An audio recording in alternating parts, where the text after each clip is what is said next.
నమస్తే, welcome to our channel. నేను సౌజన్య. ఆంధ్రప్రదేశ్లో ఎన్నికల కోడ్ అమలవుతున్నప్పుడు కూడా కొనసాగుతున్నా కూడా హింసాత్మక ఘటనలు అనేవి కొనసాగుతూనే ఉండడంతో రాష్ట్రంపై ఈసీ నిఘా పెట్టింది. అంతేకాకుండా ఈవెన్ ఎప్పుడైతే పోలింగ్ స్టార్ట్ అవుతుందో ఆ రోజు సరిహద్దులు కూడా మూసివేస్తాము ఆంధ్రప్రదేశ్ అని చెప్పేసి ఈసీ ప్రకటించడం జరిగింది. మరి ఇది ఏపీకి ప్లస్ అవుతుందా, మైనస్ అవుతుందా? ఈ అంశానికి సంబంధించి మనతో మాట్లాడడానికి, వారి విశ్లేషణని మనతో పంచుకోవడానికి ఈరోజు మనతో పాటు ఉన్నారు senior political analyst Adusumilli Srinivasarao గారు ఉన్నారు. వారితో మాట్లాడదాం. నమస్తే అండి. నమస్కారం అండి. పోలింగ్ రోజు ఆంధ్రప్రదేశ్ సరిహద్దులు మూసేస్తామని చెప్పి ఈసీ ప్రకటించడం జరిగింది.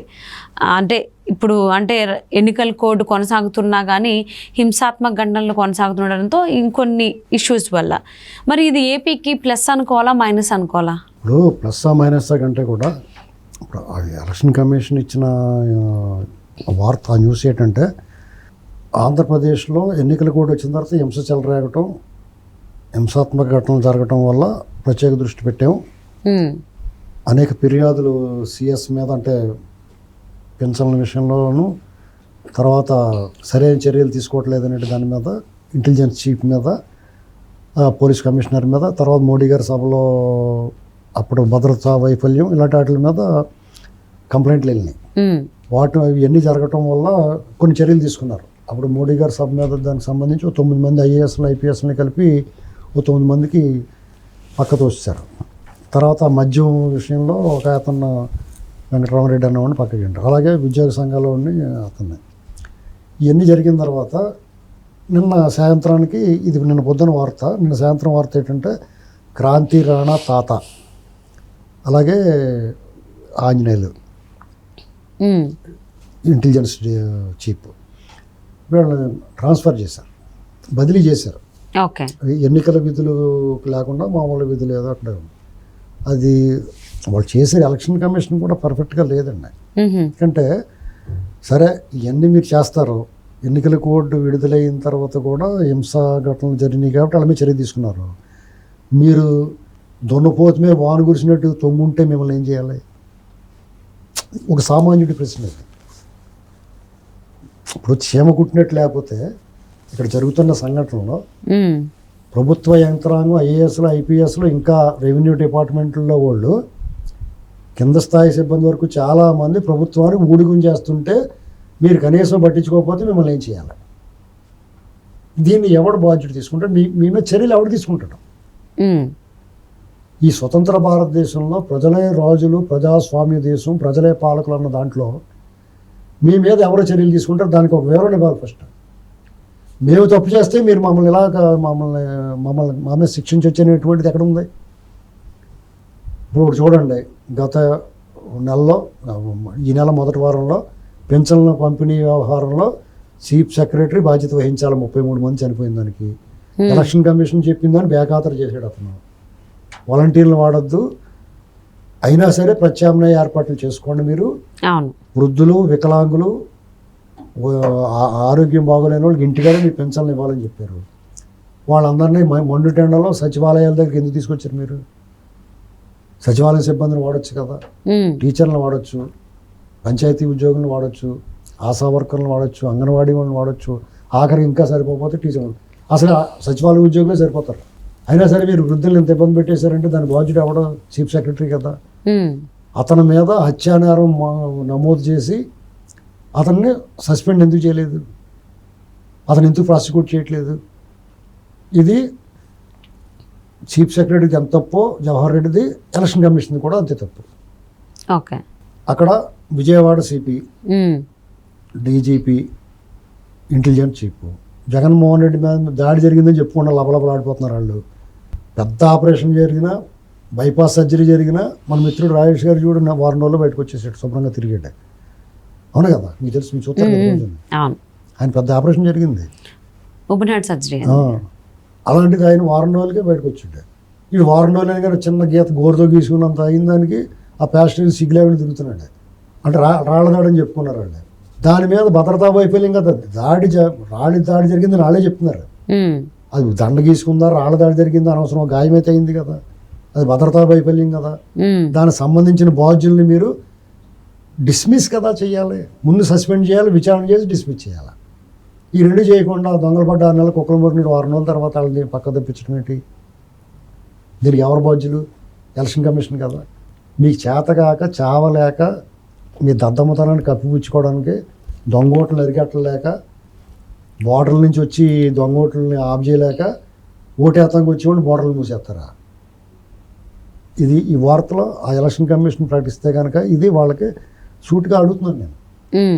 నువ్వు చేసి పని నువ్వు చేస్తే వాళ్ళు నువ్వు పుండె ఎక్కడో రచ్చక్కడయి ఎక్కడ రోగం ఉంటే అక్కడ మందు రాయి. చీఫ్ సెక్రటరీని డీజీపీని మారితే మొత్తం సెట్ అవుద్ది అక్కడ. ఆ కొత్తగా వచ్చినోడు సరైన పెట్టుకుంటాడు, నన్ను కూడా తీసేస్తారేమో రా బాబు అని. జగన్మోహన్ రెడ్డికి అనుకూలంగా లేనివాడు ఎవడో న్యూట్రల్గా ఉండి కూడా ఎంతమందిలో ఉండరా? అందరూ జగన్మోహన్ రెడ్డి ఓడికి ఎందుకు చేస్తారు? అతను ఉడుకుని చేసి కూడా పెట్టుకున్నాడు. వాళ్ళందరూ పక్క దోసేసి సరైన పెట్టుకుంటాడు. నువ్వు మంచి డీజీపీని పెడితే సీనియర్ని, ఇంకో పక్కనేమో అక్కడ ఏబి వెంకటేశ్వరరావు గారికి ఏమో ఆయన సర్వీస్ అయిపోతుంది, వచ్చిన నెలాఖరికి ఆయన రిటైర్ అయిపోతాడు. ఆయన ఇంకా వాయిదాలు వేస్తున్నారు. నువ్వు అర్జెంటుగా విధుల్లో తీసుకోండి, వాయిదా అయితే తర్వాత శిక్షించండి. ఇప్పుడు ఆయన రేపు పొద్దున తీర్పు వస్తుంది కరెక్ట్ అని అయింది, ఈ 5 ఏళ్ళ సర్వీస్ ఇస్తారు ఆయనకి. ఆయన కూడా అదే అడుగుతున్నారు, మరి సస్పెండ్ చేశారు. అన్యాయం చేస్తుంటే జరుగుతుంటే కళ్ళు మూసిపోయి ఎడుతున్నారు మీరు. అసలు వ్యవస్థలు ఏం చేస్తున్నాయి? అడిగి వెళ్ళాడన్నా మీకు? తప్పు కదా ఇది. ఇప్పుడు సత్యబాబు ఉన్నాడు, అతనికి శిక్ష అడిపోయింది, ఇవాళ నిర్దోషం వదిలేసింది కోర్టు. ఓ కోర్టు వేసింది శిక్ష, మరి ఆ శిక్ష వేసిన జడ్జిని ఎందుకు మీరు అతని మీద కేసు ఎందుకు పెట్టలేదు? ఆ దర్యాప్తు అధికారిని ఎందుకు మీరు అరెస్ట్ చేయలేదు? అతని మీద కేసు నమోదు చేయలేదు? ఆ సమయాన్ని ఎవడెత్తాడు అతనికి? ఆ వేధింపులు అతను హింసించారు, కొట్టు చంపే కాళ్ళు మెలిదిప్పేశారు కదా. అంటే వదులుతూనే గొప్ప అన్నట్టుగా ఏంటండి ఈ వ్యవస్థల సిస్టమ్ ఇది? దీనికి ఎవరు సమాధానం చెప్తాడు? ఇప్పుడు అలాగే ఈయన 5 సంవత్సరాలు వృధా చేసాడు జగన్మోహన్ రెడ్డి. ఇప్పుడు రేపొద్దు నేను నిర్దోషం తేలుతుంది. ఈ 5 సంవత్సరాలు ఎవడెత్తాడు? ఇప్పుడు రాష్ట్రానికి కీలకమైన సమయంలో అతను సీనియర్ అధికారి, అతను డీజీపీ హోదా కోల్పోతున్నాడు కదా. 5 సంవత్సరాలు పెంచి అతను సర్వీస్ పెంచి అతను డీజీపీ హోదా ఇస్తారా? నువ్వెవడో అది పాడు చేయడానికి? ఆ దొంగ కేసులు ఇంకా పావుకుంటే జీళ్ళపాకంలాగానే. ఈ వ్యవస్థలకు కొంచెం సిగ్గు పెట్టాలండి భగవంతుడు కూడా. మరి అంటే ఇన్ని జరుగుతున్నా కరెక్ట్గా అందరూ ప్లాన్ చేసుకుంటారు. అంటే 13వ తారీఖు ఉదయంకి రావడం, మధ్యాహ్నంకి రావడం, ఓటేయడం కోసం. అంటే చుట్టుపక్కల రాష్ట్రాల్లో ఉంటున్నట్టు, ఎందుకంటే ఆంధ్రప్రదేశ్లో ఎవరు ఓటర్లు సరిగ్గా ఉండట్లేదు కాబట్టి, వృత్తిరీత్యా కొంచెం ఇబ్బందులు ఉన్నాయి కాబట్టి. ఎవడా ఆపలేడు ఈ దేశంలోనే. ఎందుకు ఆపుతారు? ఆ హక్కు లేదు మీకు. ఓటర్ ఐడి ఉండి మీరు ఓటేయడానికి వెళ్తుంటే ఆపడానికి వాళ్ళ మీద క్రిమినల్ కేసు నమోదు చేస్తారు. ఆపమని చూద్దారా? ఎవడా ఆపలేడు. అంటే వాళ్ళు చెప్తారు అలాగా, డెఫినెట్గా అక్కడ తమ్ముతారు. ఆపితే ఏం చేస్తారా? కుమ్మేస్తారు పట్టుకుని. ఆపే ధైర్యం దమ్ము ఉంటుందండి ఎవరికన్నా? నీ ఓటేస్తానికి వచ్చిన అప్పుడు ఏం చేస్తారు? మీరు పోలీసు కాల్పులు చేస్తారా తిరగబడితే? ఇది గుర్తుపెట్టుకోవాలా. మీరు పర్ఫెక్ట్గా వర్క్ చేయండి, మీ డ్యూటీ మీరు చేయండి రా బాబు. మీ డ్యూటీ మీరు చేస్తే అంతా సెట్ అయిపోద్ది. ఆడికిడికి లొంగిపోయి సూట్ కేసులు తీసేసుకుని, నేను వాళ్ళని అనట్లేదు, అందరూ ఉన్నాయి, అధికారులు అందరూ ఉన్నాయి. అవును. సో ఆంధ్రప్రదేశ్లో పోలింగ్ రోజు సరిహద్దులు మూసేస్తాను అని చెప్పేసి ప్రకటించినట్టుగా కథనాలు వస్తున్నాయి. సో మరి దాన్ని అది ఏంటనేది, ఇది మీ ప్రాథమిక హక్కుని ఎవడో కూడా హరించలేడు. అవును. సో ఓటర్లు అయితే ప్రతి ఒక్కరు ఓటు హక్కుని వినియోగించుకోవాలని ఆలోచిస్తున్నారు, దానికి సంబంధించి ప్లాన్ చేస్తున్నారు. సో చూద్దామండి మరి ఏం జరుగుతుంది ఏంటి. ఈ దొంగ ఓట్ల గురించి అయ్యి ఉంటుంది, వాళ్ళు పత్రికలో వచ్చిందని అది కొంచెం అన్వయించుకోవడానికి. ఎందుకంటే వీళ్ళ వైఖరి చూస్తే అనుమానం వస్తుంది. ఎవడెవడికి అమ్ముడిపోతున్నాడో తెలియట్లేదు. ఈసీ వైఖరా? ఎవడైనా కానీ ఓకే, కింద స్థాయి నుంచి పై వరకు యంత్రాంగాలు సిస్టంలోనూ ఎవడో మినాయింపు లేదు ఇందులో. ఎవడెవడికి అమ్ముడైపోతున్నాడు, ఎవడెవడిని ప్రభావితం చేస్తున్నాడో అర్థం అవట్లేదు. ఎంత దారుణంగా కుళ్ళిపోయి పుచ్చిపోయి పురుగెట్టేసిన వ్యవస్థనే నేను దాదాపు ఒక 45 ఏళ్ళ నుంచి చూస్తాను. ఈ ఎలక్షన్ కమిషన్లో, ఈ ఎలక్షన్లో నేను ఇంత దరిద్రం ఇప్పుడు లేదండి. ఒక 10 ఏళ్ళ నుంచి పట్టుకుంది ఈ దరిద్రం ఈ దేశానికి. అది విముక్తి చేస్తే బాగుంది ఈ దేశానికి, అది విముక్తి అవ్వాలా.